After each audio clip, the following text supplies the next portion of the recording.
ጉዳዩ ተካሯል። የሄርሜላ የቅርብ ቤተሰቦች ከባድ ማስጠንቀቂያ ለአብርሽ አጋርተዋል። ከሰሞኑ ምን እንደተፈጠረ እየተመለከታችሁ ያላችሁ ጉዳዩን ቀድማችሁ ትገምታላችሁ ብዬ አስባለሁኝ። አብርሽ ያለበት ነገር በጣም መወዛገብ ውስጥ ገብቷል። ሩታ መጠጥ አጠጥታ አስክራው አብረው እንዲተኙ አድርጋለች። በዛም የተነሳ ሄርሜላ ተበሳጭታ ነበር። ያንን አስመልክቶ ደግሞ እንግዲህ ከሄርሜላ ቤተሰቦች በኩል የተሰማ ከባድ ማስጠንቀቂያ አለ። የደረሰም ጉዳይ አለ። ሚዲያ ከምንሰማው ከምናየው በላይ ውስጥ ለውስጥ ቤተሰብ ምን ያህል ደረጃ እንደደረሱ በዝርዝር እነግራችኋለሁ። ሰላም ውድ የሀገሬ ልጆች፣ በያላችሁበት ሰላማችሁ ይብዛልኝ። አብርሽና ሩታ ተለያይተው አይለያዩም። አሁንም ቢሆን ምንም ቢሆን የልጇ አባት ነው። ጠጥታ አስክራው ምንም ነገር ክፉ ነገር በሱ አታደርግም እያላችሁ ስትደግፉ የነበራችሁ እንዲሁም ደግሞ የሩታና አብርሽን አንድ መሆን አሁን ድረስ በጉጉት የምትጠብቁ የሰው ትዳር አንድ ላይ መመለስ የቤተሰብ መቃናት የሚያስጨንቃችሁ ውድ ቅን የሀገሬ ልጆች በያላችሁበት ሰላማችሁ ይብዛልኝ። ፈጣሪ አምላክ ጤናችሁን ይስጥልኝ። ምርቃቴ እንደተለመደው የሚወድ ሰው እስቲ ላይክ በማድረግ አሁኑኑ ቪዲዮን ይጀምር። ለቤቴ ደግሞ አዲስ የሆናችሁ እባካችሁ ሰብስክራይብ በማድረግ የኔም ቤተሰብ እንድትሆኑኝ በአክብሮት ነው የምጠይቃችሁ። ቀጥታም ይዤ ወደ መጣሁት ዝርዝር መረጃ ነው እማልፈው። እንግዲህ ሩታ መጠጥ አጠጥታ አብርሽን አብሯት እንዳደረ ከአብርሽ ጋር ጊዜ እንዳሳለፈች ቀድማ ሶርታ ነበረ። የሆነውም የተፈጠረውም ነገር ተመልክታችሁታል። ታዲያ በዛ ወቅት የተፈጠረው ነገር ወዲያውኑ የተላከው ለሄርሜላ ነው። ሄርሜላ ደግሞ በጣም ተናዳ ነበረ። ከዛ ከተለቀቀ በኋላ ያ ቪዲዮ ያ መረጃዎች ከተበተኑ በኋላ ሄርሜላ በጣም ተናዳ አብርሽ ከኔ ጋር ይሆናል ብዬ ብዙ ነገር ሳስብ እሱ ተመልሶ ወደ ሩታ ወደ ልጁ እናት ተመለሰ ወይ ብላ በጣም በሽቃ ነበረ። ቪዲዮም አሁን ደግሞ ዳኒ ቤትም የተለቀቀ አለ። በጣም ተናዳ አብርሽ ምንድነው አቋምህ እያለች ስትበሳጭ ነበር ማለት ነው። ይህንን አስመልክቶ እንግዲህ የሄርሜላ የቅርብ ቤተሰቦች ያስተላለፉት አዲስ መልእክት እንዳለ ነው በዝርዝር የሰማሁት። እንግዲህ የሄርሜላ ቤተሰቦች ምንድነው ያሉት? እኛም ቢሆን እኮ ሄርሜላ ሴት ልጃችን ነች፣ ምንም ብትሆን እኮ የኛ ወገን ነች። ለምንድነው በሴት ልጃችን ላይ የሚቀልደው? ለምንድነው ልጁ አቋም የማይዘው? እኛ እኮ ሄርሜላ ከሰሞኑ እንደምታገባ ሽምግልና ወደ ቤት ሁሉ እንደሚላክ ነግራን ነበር።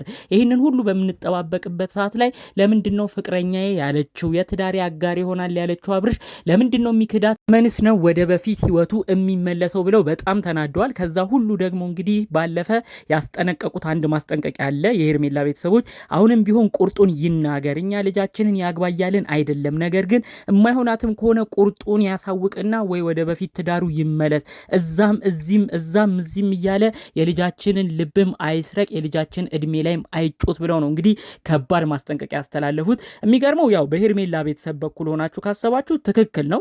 ምንም የሚጣል ነገር አልተናገሩም። ቢበሳጩም ቢያስጠነቅቁም ትክክል ናቸው። ምክንያቱም እስቲ እናንተ የሄርሜላ ቤተሰብ ሆናችሁ አስቡትና ሄርሜላ እንደራሳችሁ ቤተሰብ ሆናችሁ አስቧት። ከዛ ልታገባ እየተቃረበች ያለችበትን ነገርም በዛው ተረዱ።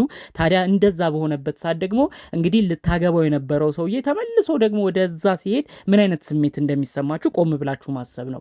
በእርግጥ እዚህ ጋር የሄርሜላ ቤተሰቦች ደግሞ ትንሽ ያላሰቡት ነገር ልጃቸውን መቆጣት ነበረባቸው አስቀድመው። ለምን ከባለ ትዳር ጋር ፍቅር ግንኙነት ትጀምሪያለሽ? እኔ የሰው ቤተሰብስ ታናጊያለሽ? ለምን እንዲፈርስ ታረጊያለሽ? ብለው ልጃቸውን መቆጣት ነበረባቸው። ነገር ግን እንደዛም ጫን ብለው ደግሞ እንዳይቆጡ አብርሽና ሩታ ፍቺ እንደፈጸሙ ነው የሚታወቀው። ሩታም ደግሞ እንግዲህ የፍቺ ወረቀት ይፈረምልኝ ብላ ያኔ ቀውጢ ስታደርግ ነበረ።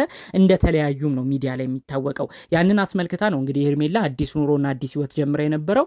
አብርሽና ሄርሜላ ፍቅርን ጀምረው እንግዲህ አብረው ሁሉ እየታዩ ነበር። ታዲያ ይህ በሆነበት ሁኔታ ነው እንግዲህ ሩታና አብርሽ አንድ ላይ አመሹ ተብሎ ደግሞ ቪዲዮ የተለቀቀው። በዛ ቪዲዮ ነው በጣም ሄርሜላ ተናዳ በሽቃ እኔ ምንድነው ይሄ ልጅ የሚወላውልብኝ ለምን ቁርጡን አያሳውቀኝም ብላ የመጀመሪያ ቀን ቪዲዮ የተለቀቀ ቀን ወደ ቪዲዮም አልመጣችም። መኝታ ቤቷን በሯን ዘግታ በጣም ድብርት ውስጥ ሆና ነበር።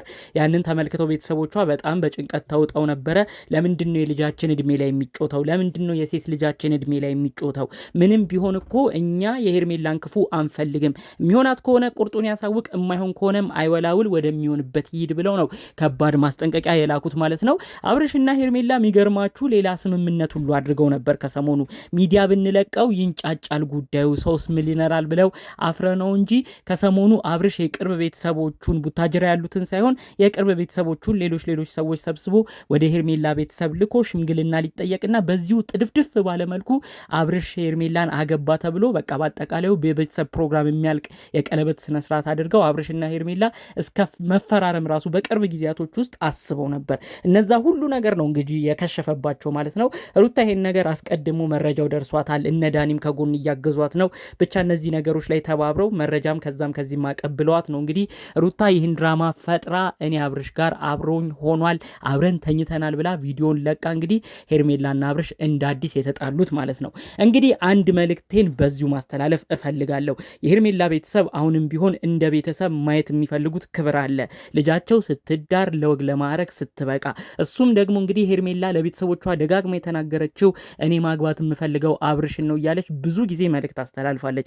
ያንንም ነገር ቤተሰቦቿ ተቀብለው እስከ ዛሬዋ ቀን ደርሰዋል። አሁን ደግሞ እንደ አዲስ ሄርሜላ ከፍቅረኛዋ ከአብርሽ ጋር ስትለያይ ቤተሰብን በጣም ነው የተደናገጠው። ስለዚህ እባክህ አብርሽ ያለህበትን አቋምን አስተካከል። እኛ ሁሌም ደጋግመን የነገርንህ ነገር አለ። ምንም ቢሆን ከልጅህ እናት ከሩታ ጋር ህይወትን ትዳርን እንድትቀጥል እንፈልጋለን።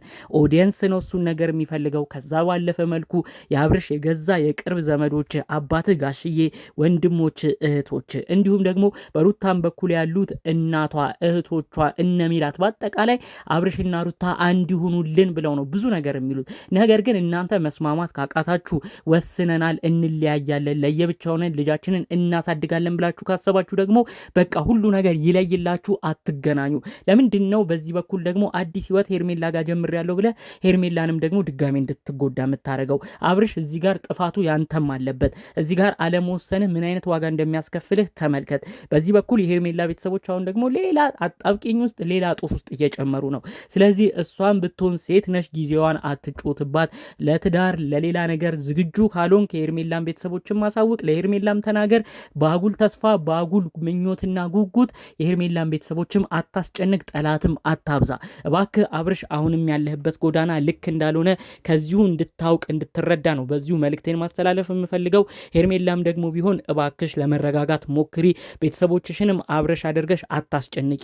በትዳር መካከል እንደገባሽ አትርሹ። አሁንም ቢሆን ያላለቀ ጉዳይ ውስጥ ገብተሽ ነው ፍቅረኛ የትዳር አጋር መሆን እየተመኘሽ ያለሽው። ስለዚህ እነዚህን ነገሮች ልታስቢ ልታመዛዝኝ ግድ ይላል። ቤተሰቦችሽ እነዚህን ነገሮችም ሊያውቁ ግድ ይላል። አለበለዚያ እነሱም ዝም ብለው እየመጡ አብርሽን የሚያስጨንቁት ከሆነ መጨረሻችሁ እንደማያምር በዚሁ ነው የምነግራችሁ። ከዛ ባለፈ መልኩ ደግሞ የአብርሽ የቅርብ ቤተሰቦች አባቱ ባላወቁበት መልኩ ቡታጅራ ምንም ባልተሰማበት መልኩ ሌላ ሰው ሰብስባችሁ የአብርሽ ቤተሰብ አስብላችሁ ሽምግልና አስልከሽ ወደ ቤትሽ ሄርሜላ ልትሰሩ የነበረው ድራማ በዚሁ እንደከሸፈ ነው እንግዲህ ይሄ ሁሉ ነገር የሚያሳየው። ስለዚህ ብዙ ሰው የሚያዝንበት ነገር ለእናንተም እንደማይበጃችሁ ይሄ ትልቅ ማሳያ ነው ብዬ አስባለሁ። ቆም ብላችሁም ልትረዱ ይገባል ብዬ አስባለሁ። ጠቅለል ባለመልኩ እንግዲህ የሄርሜላ ቤተሰቦች ስላስተላለፉት ወሳኝ መልእክት ነው እኔም በዚሁ መረጃዬን ላጋራችሁ የመጣሁት። እንግዲህ በሌሎች አዳዲስ ጉዳዮች ብቅ እስክንል ለዛሬ ዘን የመጣነው መረጃ ይህን ይመስል ነበር። የአብርሽና የሩታን ነገር ግን ፈጣሪ አምላክ ለልጃቸው ልዑል ሲል የሚስማሙበትን ነገር እንዲያመጣላቸው የእውነት ከልብ በመመኘት የዛሬን መረጃዎችን እዚህ ላይ አበቃለሁ። በሌሎች አዳዲስ ጉዳዮች ብቅ እስክንል ሰላሙን ሁሉ ተመኘውላችሁ። ሰላም።